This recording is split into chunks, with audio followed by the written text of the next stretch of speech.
The Acropolis. Even in this age of superlatives, it's hard to overstate the historic and artistic importance of the Acropolis. This hill, crowned by the mighty Parthenon, rises above the sprawl of modern Athens, a lasting testament to the Greek Golden Age. Hi, I'm Rick Steves. Thanks for joining me on this walk through the ancient ruins of the Acropolis.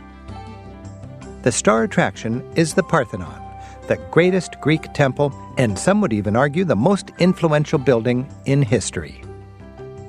But we'll also see other monuments through the ages, including the perfectly poised ladies of the Erechtheion, both lovely and functional. Allow about 2 hours for your visit, and plan ahead. The bare hilltop has no tourist services except for basic toilets and drinking fountains. It can be brutal in the summer heat. Pack your hat, sunscreen, water bottle, snacks, camera batteries, whatever. Backpacks are allowed in. Avoid the huge crowds by visiting before 10 o'clock in the morning or late in the day. Early in the evening is ideal. The views of Athens are stunning, and the setting sun gives the stone a warm glow.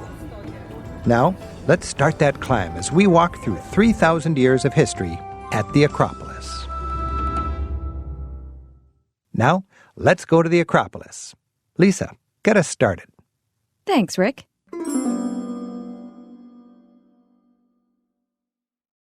The tour begins. Historical overview. Start at the Acropolis ticket booth and entrance. It's located about 2/3 of the way up the hillside at the west end of the hill. There's no way to get there without a lot of climbing. Figure a 10 to 20-minute hike from the base of the Acropolis.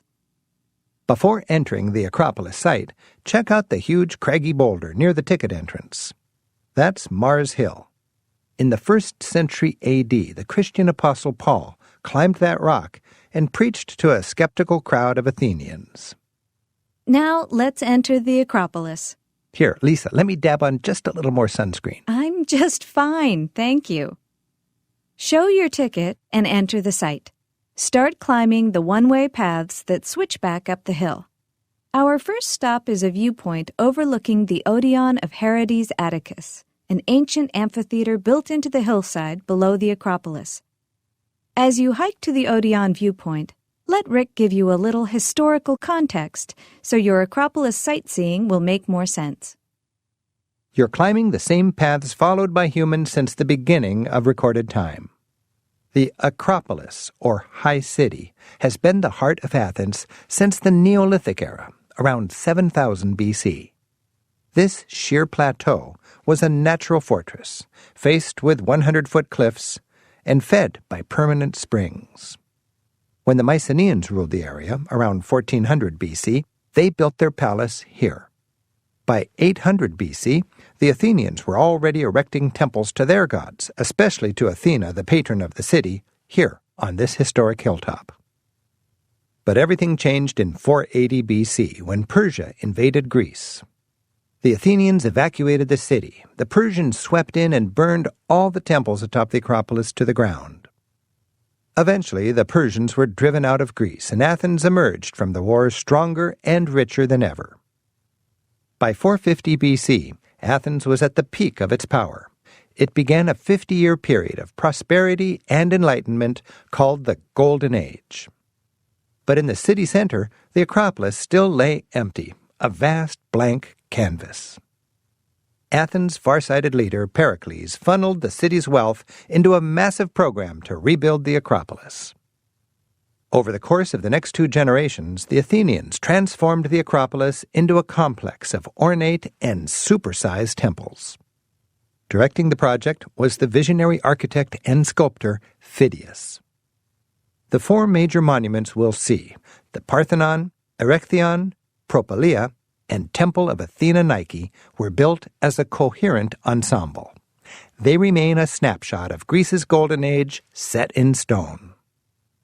For the next 2,500 years, these grand structures inspired the Western world.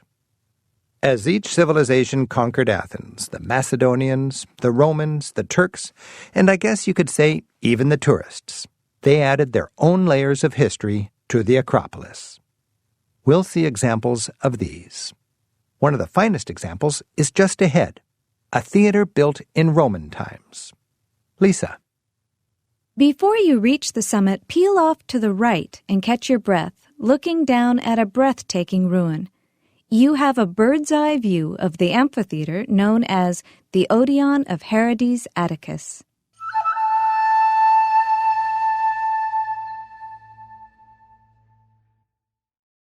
The Odeon of Herodes Atticus. This large 5,000-seat amphitheater built during the Roman era is still used today for performances. From this perch, you get a good look at the stage setup. The three-quarter circle floor was the stage. There, musicians and actors performed in the Greek style. Rising behind it are the overgrown remnants of a raised stage and a stage wall for the backdrop. The raised stage and stage wall were not used in traditional Greek theater, but they were common for Roman-style spectacles. Originally, the theater had a wooden tile roof as well. The Odeon was built in 161 A.D. by Herodes Atticus. A wealthy landowner, he built this in memory of his wife. Herodes was a Greek with Roman citizenship. He was a legendary orator and a friend of the Emperor Hadrian. This amphitheater is the most famous of the many impressive buildings Herodes financed throughout the country. In the 1950s, the ruined theater was reconstructed. Many summer nights it hosts music, dance, and theatrical performances under the stars. Athenians shudder when visitors, recalling the famous Yanni Live at the Acropolis concert, call this stately and historic place Yanni's Theater. Continue climbing up the hill. Stay to the left, continuing uphill. Not down those stairs to the right. Keep going uphill. You're headed for the grand entrance gate of the Acropolis, the Propylaea. As you climb, think of it. This is the same hike up the Acropolis that ancient pilgrims made once a year for the Pan-Athenaic festival.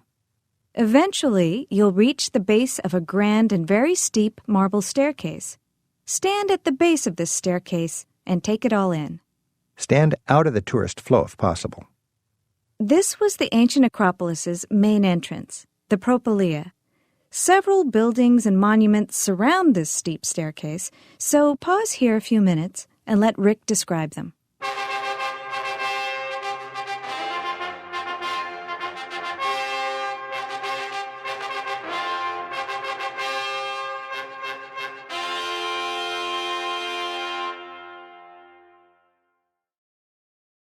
The Propylaea. The entrance to the Acropolis couldn't be through just any old gate. It had to be the grandest gate ever built. Ancient visitors would stand right here, catching their breath before the final push to the summit. They'd admire these steep steps and gleaming columns that almost fill your entire field of vision. Imagine the psychological impact this awe-inspiring colonnaded entryway to the sacred rock must have had on ancient Athenians. Various monuments decorate this ceremonial entrance. First, at the top of the stairs, stands the Propylaea itself. That's those tall Doric columns. The Propylaea was the covered passageway that led into the Acropolis. The building is U-shaped. It had a large central hallway, that's the 6 columns.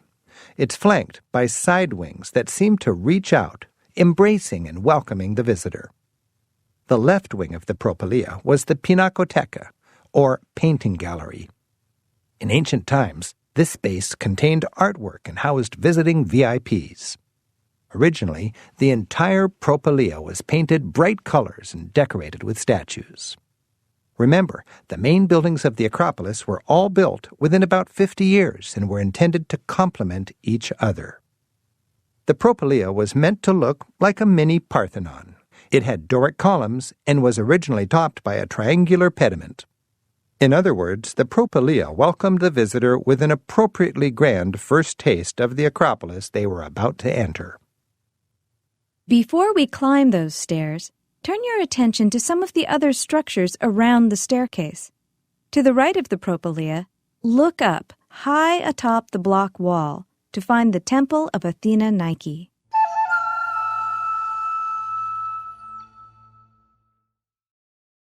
The Temple of Athena Nike. This little temple, nearly square, 11 feet tall with 4 columns at both ends, had delightful proportions. Where the Parthenon and Propylaea are sturdy Doric, this temple pioneered the new style of Ionic, with elegant, scroll-topped columns. This temple was started as the Propylaea was being finished. It dates from around 425 BC. The Acropolis was mainly dedicated to the goddess Athena, patron of the city. At this temple, she was worshipped for bringing the Athenians victory, that is, Nike, or as Greeks pronounce it, Nike. They erected a statue of Athena Nike inside the temple to commemorate what had been the turning point in the war against the Persians, the Battle of Plataea in 479 BC. The statue was also meant to ensure victory over the Spartans in the ongoing Peloponnesian Wars. The Athenians purposely broke the statue's wings to force Athena to stay and protect their city. So the building became known as the Temple of Wingless Athena. The other statues that once adorned the temple, now displayed in the Acropolis Museum, are exuberant, life-filled carvings. They celebrate Athens' emergence from the Persian Wars. Over the centuries, the Temple of Athena Nike has undergone big changes and extensive restoration. In the 17th century, the Ottomans pulled it down and used the stone elsewhere. 2 centuries later, the Greeks reassembled it. In 1935, the temple was renovated, but that shoddy work did more harm than good. So, in 2001, the structure was completely disassembled. Then, over the next decade, cleaned up, shored up, and pieced back together again. Now, it's been done the right way and should hold for, say, another 2,500 years. 2 other monuments decorate the ceremonial staircase. Start with the one to the left of the staircase, a tall gray stone pedestal with nothing on it, the Monument of Agrippa.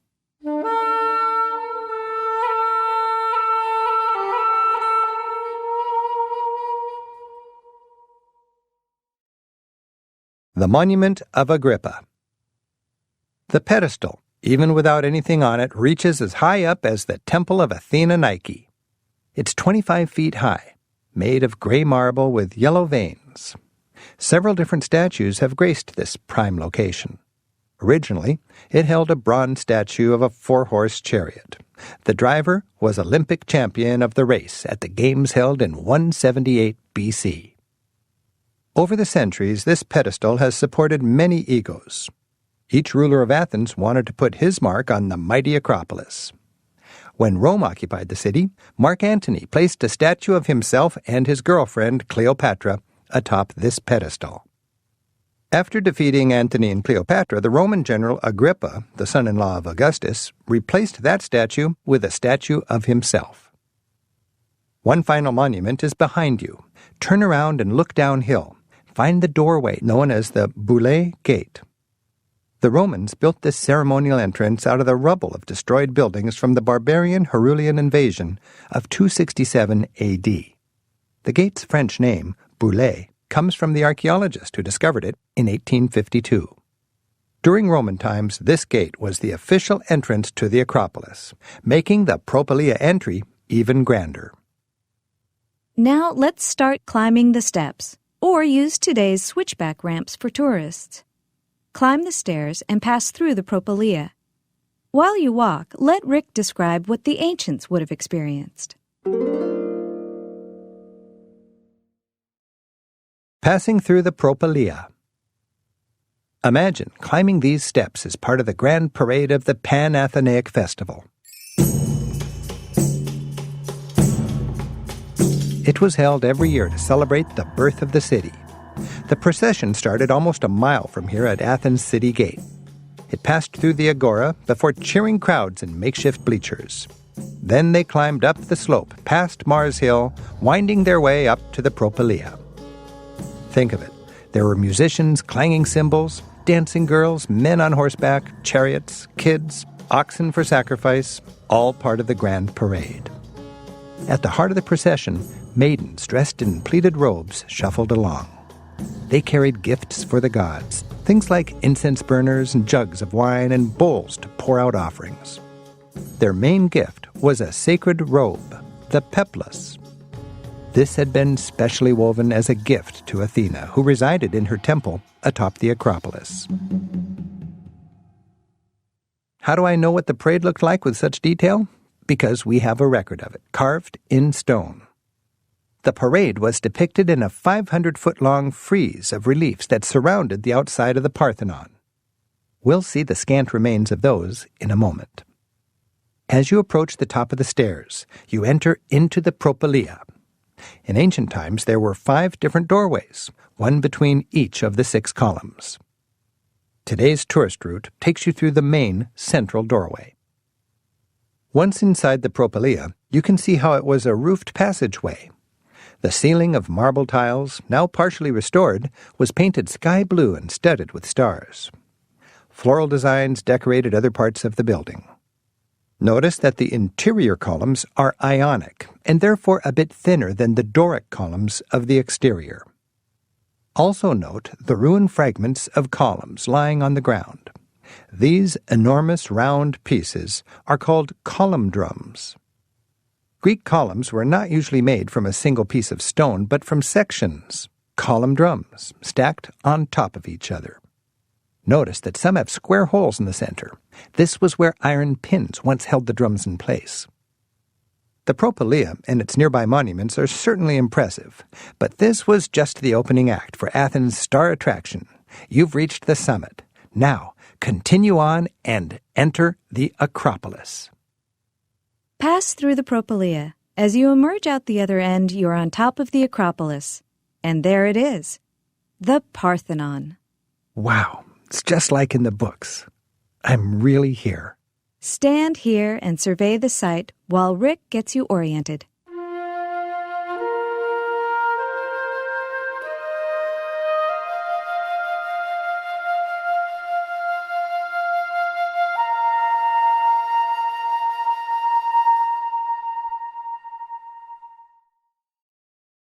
The Acropolis and the Athena Promachos statue. Acropolis Hill is a flat, slightly sloping limestone ridge covering 7 acres, scattered with ruins. There's the Parthenon, ahead and to the right. To the left of that, with the 6 lady pillars, is the Erechtheion. The Pan-Athenaic Way ran between them. The street and the buildings were aligned east-west, like the hill. Ancient visitors standing here would have come face to face with an imposing statue of Athena, 30 feet tall, carrying a shield and a spear. This once stood between where you're standing at the Propylaea and the Erechtheion. Today there's just a field of rubble with the statue's former location marked by 3 stones forming a low wall. The Athena Promachos statue was one of 3 well-known statues of Athena on the Acropolis. As the patron goddess of the city, Athena was worshipped for her wisdom, her purity, and her strength. Here she appeared in her strength role as frontline soldier, or Promachos, armed and ready for battle. The bronze statue was cast by Phidias, the man in charge of the overall design of the Acropolis. It was so tall that the shining tip of Athena's spear was visible from ships at sea 30 miles away. The statue disappeared in ancient times, and no one knows its fate. Approach the Parthenon and find a spot to appreciate this classic view of the Parthenon's west end.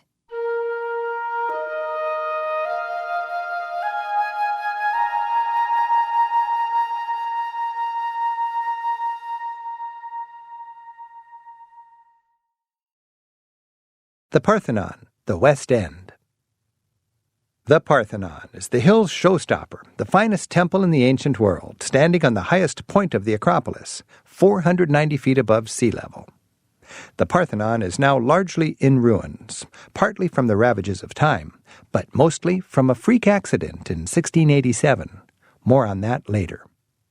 Imagine how awesome the Parthenon must have looked when it was completed nearly 2,500 years ago. It's the largest Doric temple in Greece, 228 feet long and 101 feet wide. Its footprint covers more than 23,000 square feet. At each end were 8 fluted Doric columns. Along each side were 17 columns for a total of 46. In addition, there were 19 inner columns in the Ionic style. The outer columns are 34 feet high and 6 feet in diameter. In its heyday, the temple was decorated with statues and carved reliefs, all painted in vivid colors. It's considered Greece's greatest Doric temple, though not its purest textbook example because it incorporates Ionic columns and sculpture. The Parthenon served the cult of Athena the Virgin with a statue of the goddess inside. It also served as the Fort Knox-like treasury of Athens. The West End is the classic view that greets visitors, but the building's main entrance was at the other end. This awe-inspiring temple was completed in less than a decade, from around 450 to 440 BC. The sculptural decoration took a few more years. The project's overall look was supervised by the master sculptor-architect Phidias. The construction was handled by well-known architects Ictinus and Callicrates. The two main sculptors were Help me out here, Lisa. It was the sculptors Agoracratos and Alcamenes. Yes, thank you. The names are obscure, but I think it's essential to get them right because, well, think of it. Their work has astounded countless generations of artists and visitors for 2,500 years. They certainly deserve the credit. Ictinus, Callicrates, Agoracratos, and Alcamenes. The Parthenon is big, sure, but what makes it truly exceptional is how harmonious and balanced it feels. The clever architects achieved that by employing a number of optical illusions. For example, look at the Parthenon steps. Architects know that a long, flat baseline on a building looks, to the human eye, like it's sagging. So, to create a building that looked level, the Parthenon's ancient architects compensated. The base of the Parthenon actually arches several inches upward in the middle to counteract the sagging illusion and to drain rainwater. Now check out the columns. The architects knew that parallel columns appear to bend away from each other, so they tilted the Parthenon's columns slightly inward. If you extended the columns way upward, they'd eventually touch. By the way, experts say that tilting is one of the reasons why the Parthenon has withstood so many earthquakes so well. The corner columns got tweaked also. They're thicker than the others. Otherwise, they would have appeared too small. And all of the columns bulge imperceptibly halfway up, giving a feeling that they're bearing a lot of weight. For a building that seems at first to be all about right angles, the Parthenon is amazingly short on straight lines. But all these clever refinements make a powerful subconscious impression that brings an otherwise boring architectural box to life. It's amazing to think that all this was planned and implemented in stone so long ago. Stay at the Parthenon's West End, but get a little closer to appreciate the sculpture that once adorned the exterior.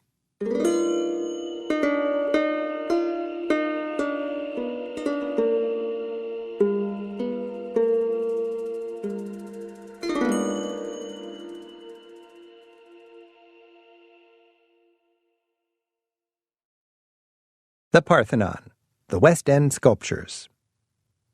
The statues and carved reliefs that once decorated the Parthenon are now mostly eroded or missing. The cream of the crop are in the British Museum in London, called the Elgin Marbles.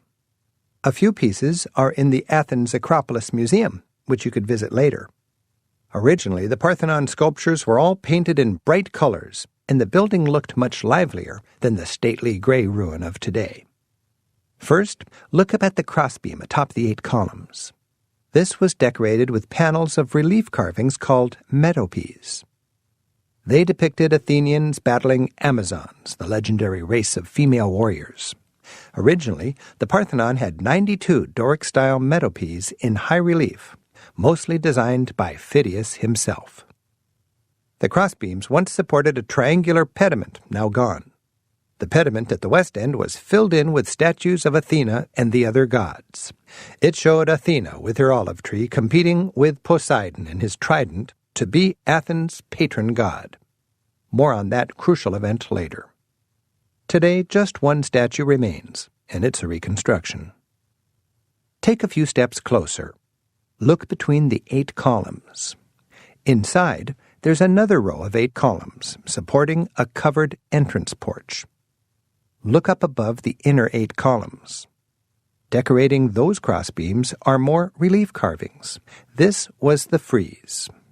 Originally a 525-foot-long frieze of panels circled the entire building. It showed the Pan-Athenaic parade, dancing girls, horses, gods looking on, and all that. Continue along the Pan-Athenaic Way, walking along the left side of the Parthenon. This long left side is the north side.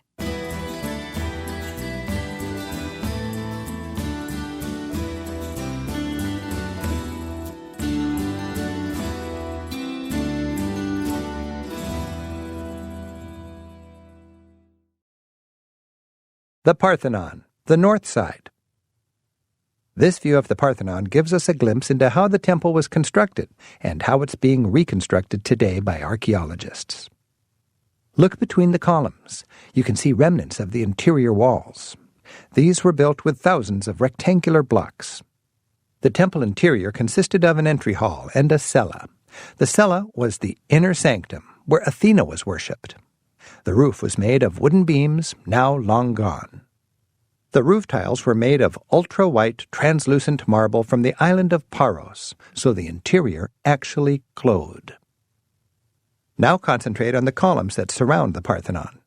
These formed an open-air porch around the inner sanctum. The columns are in the Doric style, stout, lightly fluted, with no base. The capitals on top of the columns are simple, consisting of a plate topped with a square slab. These Doric capitals alone weigh 12 tons. The Parthenon's builders used only the very finest materials. The high-quality white Pentelic marble came from the Pentelicum mountain 16 miles away. Unlike such grand structures as the Egyptian pyramids or the Roman Colosseum, the Parthenon was not built by slaves. The labor force was free men who drew a salary, though it's possible that slaves did work at the quarries. The Parthenon was constructed from 100,000 tons of marble. Imagine the engineering problems of quarrying and transporting all that stone. Most likely, the column drums were cut at the quarry and rolled here. To hoist the drums in place, they used four-poster cranes and Greek mathematics. They centered the drums and attached them permanently with square metal pins in the center of the drum. Remember that the Parthenon is intentionally off-kilter in places for the aesthetic effect. So each piece was unique, individually sized and cut to fit its exact place. The Parthenon stones are so well crafted that they fit together within a fraction of an inch.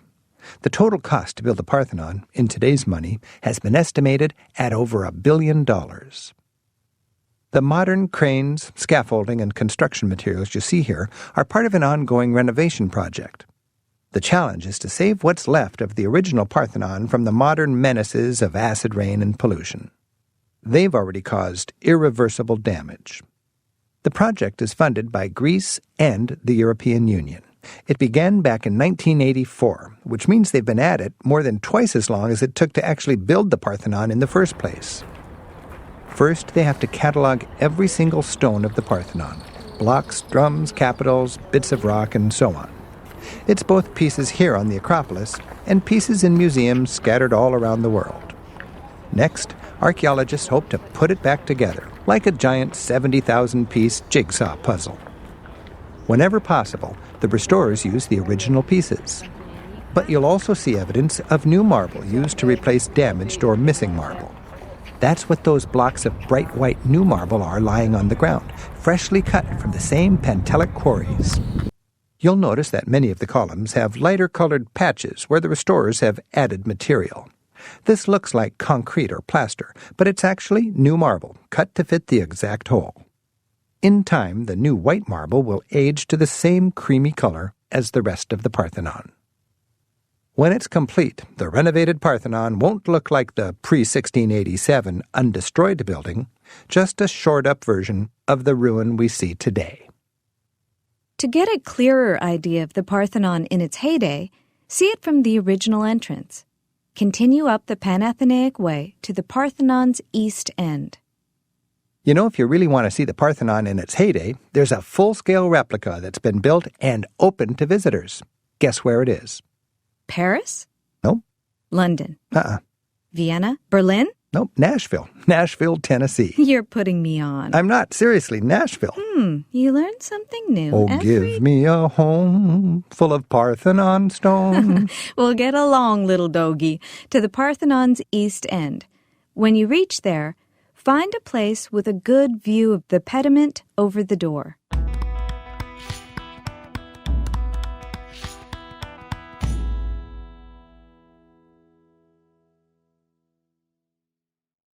The Parthenon, the East End. This end was the original entrance to the temple. Over the doorway, the triangular pediment depicted the central event in Athenian history, the birth of Athena, their patron goddess. Today, the pediment barely survives, and the original statues of the gods are in London, in the British Museum. Originally, the pediment depicted the gods gathered at a banquet. At the far left, you can find a copy of one of the gods, the reclining Dionysus, looking so drunk he's afraid to come down. According to the myth, Zeus got a headache and asked Hephaestus to relieve it. As the other gods looked on in astonishment, Hephaestus split Zeus's head wide open, and at the peak of the pediment, out rose Athena. The now missing statues were amazingly realistic and three-dimensional. They had perfect anatomy and bulging muscles showing through transparent robes. Imagine this spot during the age of Pericles and Socrates, on the big day, the Pan-Athenaic Festival.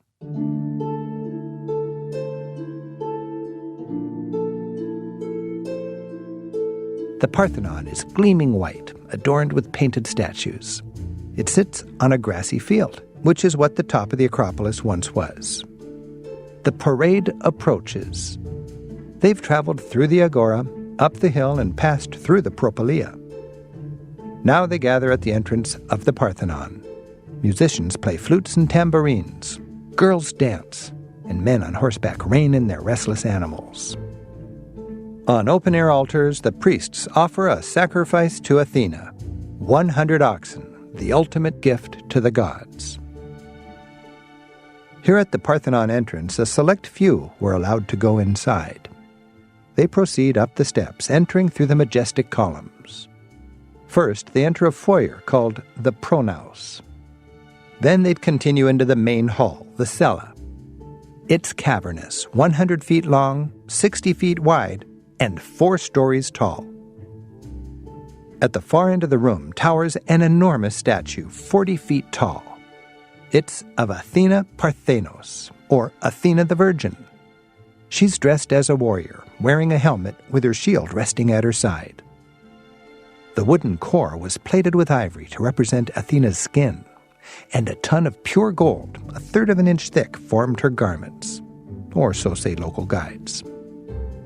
Athena's image was reflected in a pool in the center of the room.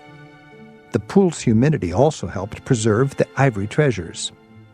In Athena's left hand, she held a spear propped on the ground. In her upturned right hand was a small statuette of Nike. That is, she literally held victory in the palm of her hand.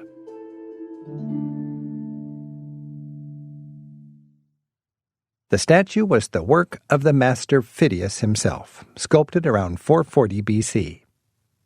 The Athena Parthenos stood here in the Parthenon for 800 years. When classical Athens was overrun, the statue was carried off to Constantinople, where it subsequently vanished. The statue of Athena was the culmination point for the Pan-Athenaic parade. Here is where the citizens of Athens presented the goddess with a birthday gift of a newly woven robe, or peplus. Generally, the dress was intended for the life-size wooden statue of Athena kept at the nearby Erechtheion, which we'll visit next. But every 4th year was the grandest parade, culminating here at the Parthenon. The Athenians carried a huge robe, big enough to cover a basketball court. Here they presented it to the 40-foot statue of Virgin Athena, the patron goddess of the proud people of Athens. Our next stop is the Parthenon's companion temple, the Erechtheion. Before heading there, notice the modern brown brick building near the Parthenon. This houses the Acropolis's meager facilities, including toilets with a drinking fountain nearby. Now head across the street from the Parthenon to the Erechtheion. There were 3 entrances to this building: the famous Porch of the Caryatids, that's the 6 lady columns, the east end, to the right of the Caryatids, and the north porch, which is behind the Erechtheion. Start by enjoying the Porch of the Caryatids.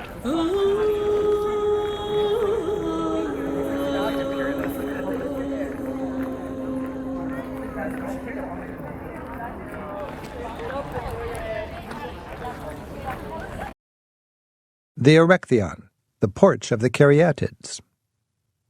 Though overshadowed by the more impressive Parthenon, the Erechtheion was perhaps more prestigious. This was the temple where the Pan-Athenaic parade ended. It stood on one of the oldest sites on the hill, where the Mycenaeans had built their palace centuries before. In fact, those huge ruined stones scattered in front of the Erechtheion are all that's left of the Mycenaean palace. The temple's most famous feature is the 6 female statues that form the Porch of the Caryatids. An inspired piece of architecture, this balcony has 6 beautiful maidens functioning as columns that support the roof. Each of the lady columns has a base beneath her feet, pleated robes as the fluting, a fruit basket hat as the capital, and, in the back, locks of hair as buttresses.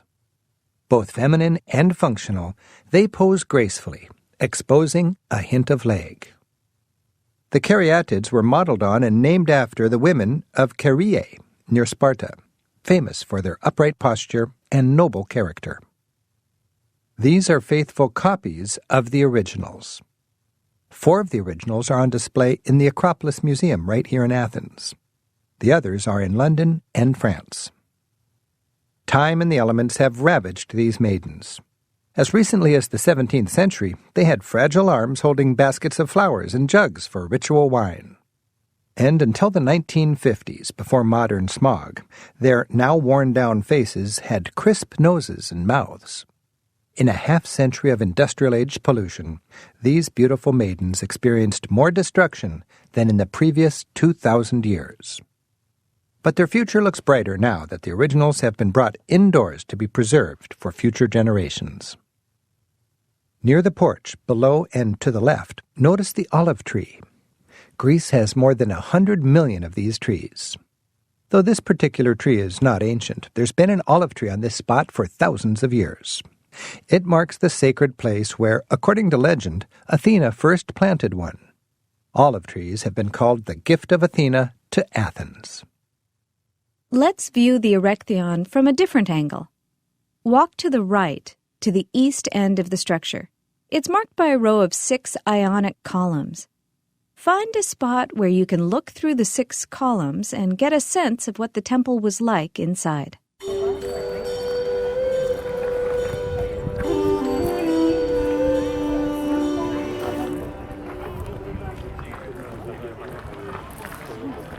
The Erechtheion, East End. This unique 2-story temple fits nicely into the slope of the hill. The east end, with the 6 Ionic columns, was the upper-level entrance.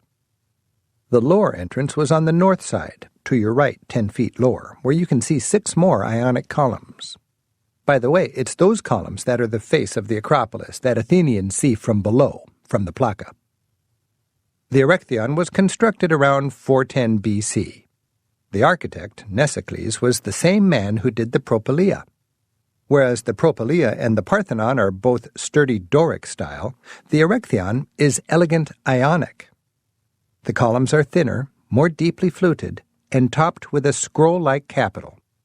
In its day, the Erechtheion was a stunning building of white Pentelic marble with black trim and painted columns. Now look inside the temple. You can make out that the inner worship hall, the cella, is divided in 2 by walls. This complex layout accommodated the worship of various gods who had been venerated here since the beginning of time. Chief among them was, of course, Athena. Here, inside the Erechtheion, once stood a life-size statue of Athena made of olive wood. It depicted her in her role as Athena Polias, the protector of the city.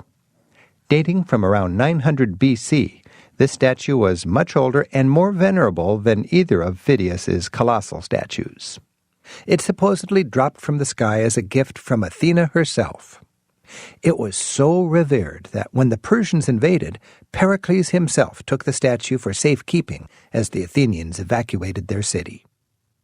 The Erechtheion is supposedly the spot where Athena and Poseidon fought it out for naming rights to the city. Poseidon threw his trident, which opened a gash in the earth to bring forth the gift of water. It left a diagonal crack, which you can still see to this day. It's in the pavement of the lower north entrance.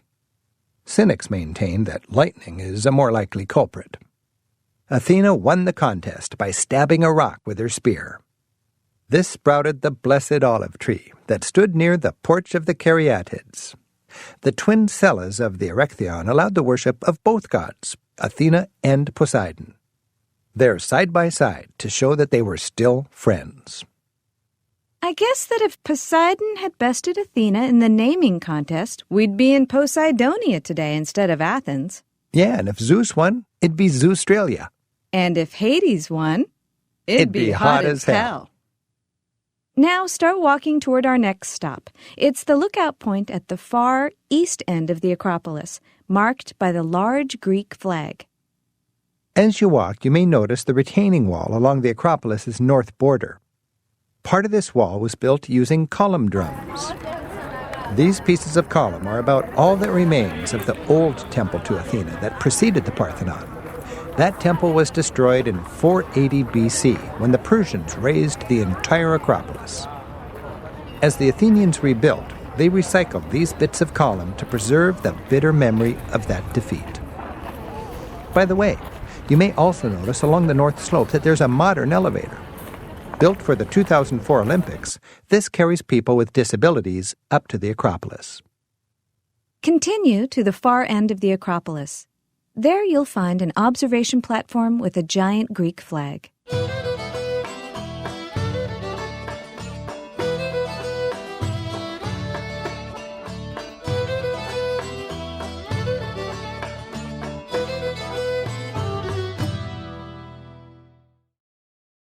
Viewpoint with the Greek flag. The Greek flag's 9 blue and white stripes are thought to symbolize the 9 syllables of the Greek phrase meaning freedom or death. That phrase took on special meaning in April of 1941 when the Nazis entered and occupied Athens. The Nazis confronted a Greek soldier who was guarding this flag. He was an Evzone, one of the elite squad of infantry, the same guys who stand guard at Syntagma Square. The Nazis ordered him to remove the Greek flag. He calmly took it down, wrapped himself in it, and jumped to his death. About a month later, 2 heroic teenagers scaled this wall, took down the Nazi flag, and raised the Greek flag. This was one of the first well-known acts of resistance against the Nazis, and the boys' bravery is honored by a plaque near the base of the steps. To this day, Greeks can see this flag from just about anywhere in Athens and appreciate their hard-won freedom. From the observation point, survey modern Athens. The ancient agora spreads below the Acropolis, and the sprawl of modern Athens whitewashes the surrounding hills. In 1830, Athens' population was about 5,000. By 1900, it was 600,000. And during the 1920s, with the influx of Greeks from Turkey, the population surged to 1.5 million. With the boom times in the 1950s and the 1980s, the city's population grew to nearly 4 million.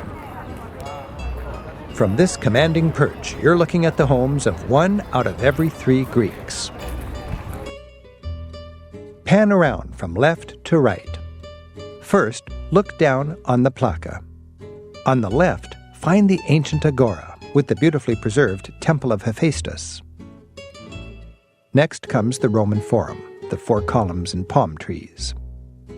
The Forum also features the round, white, domed monument called the Temple of the Winds. Next, directly below you is the charming Anaphiotica neighborhood, clinging to the Acropolis hillside. Beyond that, find the green and red dome of Athens Cathedral. Further in the distance, Lykovitos Hill is Athens' highest point. It's crowned with the Chapel of St. George and has an expensive view restaurant served by a cable car that goes up the hill. Looking still further in the distance, you'll see white bits on the mountains behind. These are the Pentelic quarries, the source of the beautiful marble used to build the monuments here on the Acropolis. Continue panning to the right. You'll spot the beige neoclassical Parliament building marking Syntagma Square. The National Garden is behind and to the right of that. In the garden is the yellow Zappion, an exhibition hall. The green area in the far distance contains the 80,000-seat marble Panathenaic Stadium. This is where Golden Age Athens held its games. In 1896, the ruined stadium was renovated to host the first modern Olympics. After a 1,500-year hiatus, Greece's famed Olympic Games were held once again, here in Athens. Complete your visual tour of Athens at another nice viewpoint. It's located along the south edge of the Acropolis, on the far side of the Parthenon. Start walking back in the direction of the Parthenon. When you reach the Parthenon, circle along its left side by the clifftop wall. Belly up to that wall for a stunning view looking south over modern Athens.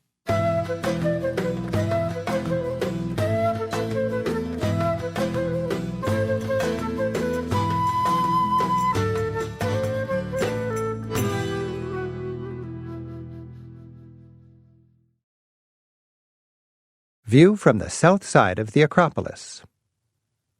Pan left to right. On the left, in the near distance, are the huge columns of the Temple of Olympian Zeus. Begun 600 years before Christ, it wasn't finished until the time of the Roman Emperor Hadrian, 700 years later. This was the biggest temple in all of Greece, made from 104 towering Corinthian pillars. Inside, it housed a 40-foot seated statue of Zeus. This temple was part of Hadrianopolis, the emperor's planned community. The neighborhood came complete with the triumphal Arch of Hadrian at its entrance. Now, look down to the base of the hill at your feet. The Theater of Dionysus is where Golden Age Athenians came to see performances by the likes of Sophocles, Euripides, and Aristophanes. By the way, admission to these ruins is covered by your Acropolis ticket. The Greeks invented modern theater. Many plays written 2,500 years ago are still performed today. Greek drama, like Greek art and philosophy, put human beings center stage. Greek theaters were built into the natural slopes of hillsides.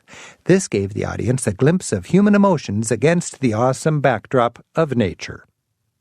Beyond the theater is the wonderful Acropolis Museum.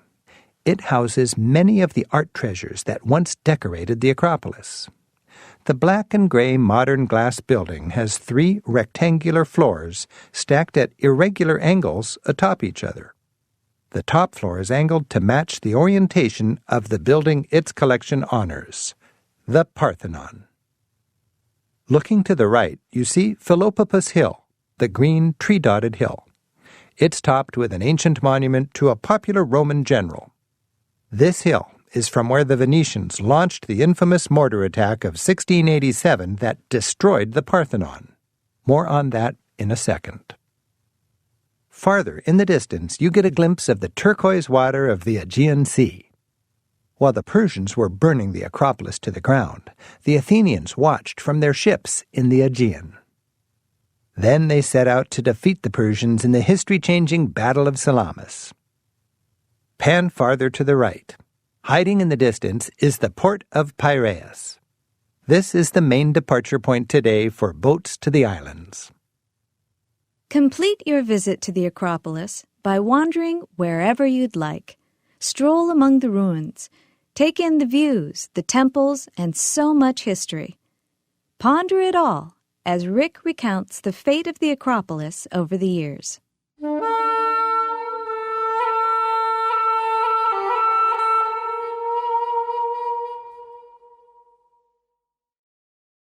The legacy of the Acropolis.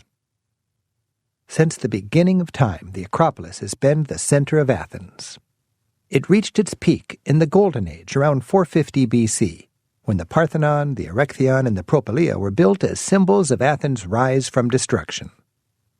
For nearly 1,000 years, these magnificent monuments survived intact. They inspired countless generations of Greeks as well as the Romans, who became great admirers of Greek culture. As the Roman Empire declined, Christianity took over. In the 5th century, the Christian emperor Theodosius the Great outlawed pagan worship and closed temples. The Parthenon became a Christian church. The interior was stripped of pagan images and redecorated with Christian frescoes. The west end of the building became the main entrance. For 1,000 years throughout the medieval period, the Parthenon was an important stop on the Christian pilgrimage circuit. Then, in 1456, the Turks arrived. They converted the Parthenon into a mosque, complete with minaret. They used the propylaea as a palace. Remember, at this point in time, the Parthenon was nearly 2,000 years old, but it was still basically intact. Then, in 1687, an army of Venetians attacked the city. The Turks hunkered down here atop the Acropolis. They used the Parthenon as a safe place for storing their armaments, like gunpowder. I don't like where this is headed. The Venetians laid siege. They could care less about friezes, metopes, and Doric versus Ionic. They just wanted to beat the Turks. They fired away and got lucky. A mortar shell hit the Acropolis and triggered a massive explosion. It ripped the guts out of the Parthenon, rattled the propylaea, and wiped out the Turkish defenders. Huge pieces of the Parthenon toppled to the ground. Many of them were carried off by soldiers as souvenirs of war. Then, in 1801, came the next wave of disaster. The British ambassador, Lord Elgin, got permission to take sculptures from the Parthenon. He gathered pieces off the ground, bought them from locals, and even sawed them off the building itself. Half of the Parthenon's precious sculptures, from the frieze, the metopes, and the pediment, were carted off to London. These are the so-called Elgin marbles, displayed in the British Museum to this day. Greeks claim they were simply stolen by an occupying power, and the Greek government continues to negotiate for their return. In the 19th century, newly independent Greece tore down the Parthenon's minaret and turned the Acropolis into an archaeological zone. Since then, it's been excavated and renovated. Today, this is the place to experience and appreciate the wonders of classical Greece. The buildings of the Acropolis are some of the most influential works ever created by humankind. For 2,500 years, they've inspired architects, sculptors, painters, and engineers.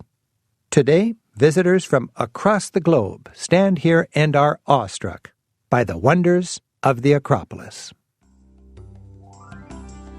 We hope you've enjoyed this tour of the Acropolis. If you're doing more sightseeing in Athens, we also have audio tours for the Agora, the Athens City Walk, and the National Archaeological Museum. Remember, this tour was excerpted from the Rick Steves Greece guidebook. For more details on eating, sleeping, and sightseeing in Athens, refer to the current edition of that guidebook. For more free audio tours and podcasts, and for information about our TV shows, bus tours, and travel gear, visit our website at ricksteves.com. Thanks to Gene Openshaw, the co-author of this tour. This tour was produced by Cedar House Audio Productions. Thanks for joining me, and enjoy the rest of Athens.